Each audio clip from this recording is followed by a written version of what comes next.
Hey guys! Hey! So, we're finally gonna get started on this Let's Read. Yeah, we promised you in the last video that we would introduce you to the book and then read the prologue, and just in case you didn't know, we went Rebel off. City. Sorry, my bad. Okay, so it's Rebels, City of Indra, the story of Lex and Livia, written by Kendall and Kylie Jenner. And we kind of went off on a tangent on the last episode. Ranting. Yeah, we have a lot of rants. Kind of bad. Expect the ranting. Okay, so I believe Taylor. Am I gonna start? Okay, I'm gonna start with the prologue. So I'm gonna start with the prologue. Yeah. So this is gonna be a lot of fun. All right, here we go. Prologue. Yeah, it's literally just called prologue. How long? How many pages is it? Oh, Jesus, I have to read all this. 17 pages. No, I think that's it. Oh.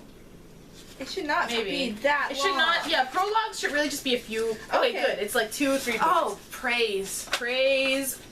You know. All right, so here we go. Prologue. The light broke through the surface. 20 feet tall and armed with bits the size of a man, the drill engines had been running continuously. Listen to this name. Andrew, spelled A-N-D-R-U, Andrew. Because they just had to make it futuristic. Ooh, they just had to. Read the depth sensors and knew that the end was nearly in sight. Already his crew had broken 2 more drill bits as they clawed their way upward, covered in dirt and ash and dust and clay. Thanks for all those ants. Wow. The last 2 engines carried on, alternating running times to stave off overheating. Even this closer than they had been in the 1,000 years since the world went dark, the heat pooled and sweltered. Andrew oversaw the engines running when his team needed rest. He found that he had no need for sleep. It had been 5 days since he had last laid his head down. Okay, you'd be passed out. And it had remained that way no more than an hour. He'd been woken by a breeze, fresh air traveling through an unseen vent. The first taste of fresh air in his life. He'd lived beneath the earth for too long. He could wait no longer. I already have a question. If this is the first time he's ever breathed fresh air, wouldn't they all be dead? I guess they mean like air from the surface outside of the earth. I don't know how they can carve tunnels, and when they need they would need some sort of like, way of circulating the air if they're all underneath the ground. I mean, otherwise, we're not scientists. We're no scientists. We're writers. I mean, because obviously Kendall and Kylie Jenner are no scientists. Or writers. His crew were loyalists, committed men who left their families to give them better lives. None of them had ever met anyone who survived the great catastrophe. Oh! All caps. It's the great one, not the other catastrophe. This is the great one. Yeah. And they were no longer sure just how long they were supposed to live beneath the crust without questioning the world that could be reclaimed above. Generations and generations had carved out communities beneath the earth and grown pale and weak-sighted. Generations upon generations had inherited the conditions wrought by the great catastrophe and the evils it had created. Humanity had been left behind, and there was no longer hope. Even the tales of former Earth lost their wonder. Andrew, with a U, was not like the rest. I wonder if he's gonna be in the rest of the story. But knowing the Jenners, this is... What could it be? Knowing the Jenners, this... Once he'd salvaged and repaired the engines for his expedition, Andrew petitioned the council to arm and feed his men. They gave him enough to gamble on the dream he sold, but not nearly enough to truly believe in it. Even his brother had tried warning him off of his journey, but Andrew couldn't quit his stubbornness. And that is why he also left his wife and son and daughter behind. What's with all the ands? He could have just said his family. His family behind. Because I'm just gonna spoil this for you. This character is probably not gonna appear again. No, he won't. I think he dies. Let's just see. Let's see what happens. Let's learn about this man we're never gonna see again. Let's learn, you guys. He's probably barely relevant to the plot. He's already barely relevant. He's barely relevant to my life. Yeah. Promising to come back when he finally had sky overhead. He wrapped them in his arms and kissed them all goodbye, then left to assemble his men. Most thought his pursuit of the overworld mortally foolish, but Andrew thought the same of their willingness to war with each other. Splintered factions fighting over... Factions! Ooh, like Divergent! Ooh, we're getting into that good I wonder knockoff. If this book was only written to cash in on the sci-fi phenomenon, young adult phenomenon thing, like the Hunger Games and Divergent. Yeah. You know, I'm not feeling this. Yeah, that's how I feel. Very nice way to put it. He loved to assemble his men. They would continue killing each other down below until none were left. The drill engine pounded at the stone, and Andrew persisted through its unrelenting assault. The light overhead was no more than the size of a fist, yet it was glorious. Though it hurt his eyes, thanks for that. Wow. He pulled his goggles on and watched to his satisfaction as it grew larger. Many of his men had died along the way, from cave-ins and blasting explosions, from toxic exposure to unknown elements and collapsing lungs, and vicious attacks from what had once been their own people. Andrew was not without blood on his hands. Sacrifice. It's literally just like a sentence, like a word, and I put a period. Which is fine, but just like... It doesn't work. You know, when it comes to this book, basically anything that could be okay in any other book is just kind of... Because it's either trying to be pretentious and fails miserably.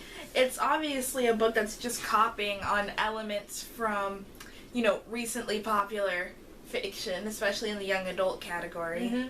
You know, writing young adult fiction is great and fine and cool with everybody, but you've got to make it unique. You have to add your own spin to it. You can't just rewrite the same thing everybody else has been writing, and I can already feel what this is basically. A dystopian world with the 1% and everybody else living down below. Is what I'm feeling. That's the vibe. That's the vibe I'm getting.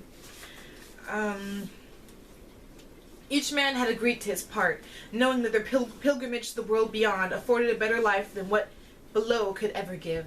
Sacrificed themselves and reclaimed the ruined land for a new future. He heard the rock fracture and crack and his men yell as it fell upon the drill engine. Its operator was killed instantly. We didn't even know him. Oh gosh. I am so sad for this character I never got to know. Oh no. You know, I would feel more for this character and his men and his crew if they actually, like... I know this sounds really gruesome, but if they kind of described the deaths, because its operator was killed instantly. Okay.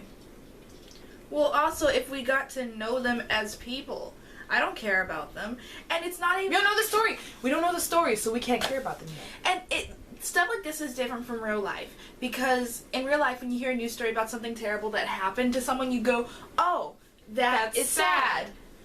But in writing, it's a completely different story. How am I supposed to care for these people if I don't know a single thing about them? He doesn't even have a name. He has a name. Oh, the operator. The operator. Oh, that good operator. And then, he fought the good fight. But like we really, because we don't, like, this is just exposition. This is exposition chapter where, like, they're trying to make us feel something for characters that are they're just telling us about. They're not showing us anything. They're just show, don't tell, Jenners. All right, Ghost Rider. The light, show, don't tell, Ghost Rider. The light grew brighter. He couldn't allow his men's faith in him to falter. He stepped up and manned the last remaining engine himself. If men were to die, then he would be next. He had taken but a mere moment's rest, still seated in... I hate the way this book is written. In the running engine. He wiped the sleep from his eyes, touching the beard that had grown so wildly that his own wife wouldn't recognize him. Thoughts of her and his... Thanks for telling us that. Her and his children kept him sane. Had it been a year since he last saw them? No, not that much. It couldn't have been. He drank enough to wet his mouth and watched the grit from it when one of the spotters came running. For him to have deserted his post, something was terribly wrong. As the spotter came closer, Andrew could see blood streaming from his face, and even worse, an eye missing. His shouts were unintelligible and panicked. Oh, okay, I'm confused about how this injury happened. Andrew hopped down, and the engine still firing into the world above. He waved one of his men in to replace him, even as wild calls rose from the darkness beyond the camp. "Gear up!" Andrew shouted. They'd escaped being attacked since the surface had been broken, and he'd hoped. His hope was foolish. They'd escaped being attacked. Oh, I know. He could show them only through action that testing his might was immensely foolish. There were almost 24 of his crew remaining, minus a spotter with a savaged eye. In their hands they held metal bars and pikes. What about guns?